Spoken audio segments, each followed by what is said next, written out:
Are you tired of mosquitoes attacking you non-stop? If yes, I have a simple solution. This is a horseshoe fungi. And this guy, while being smoked, can repel mosquitoes. So if you split up this fungus, you will see such as interior. And if you light this on fire, you will get smoke.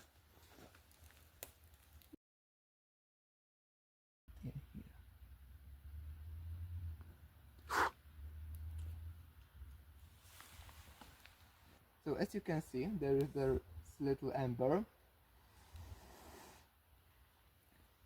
and there is a smoke coming out. And this smoke, the smell of the smoke, can repel mosquitoes.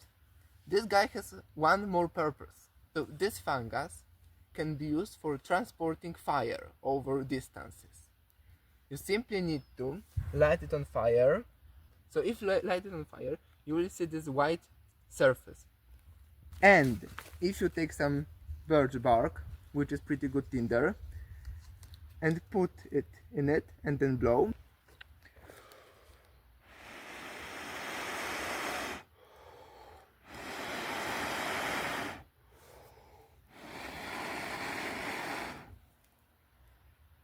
and there you have it, a birch light on fire. You can then put it in your pile of wood, and you will have a fire going.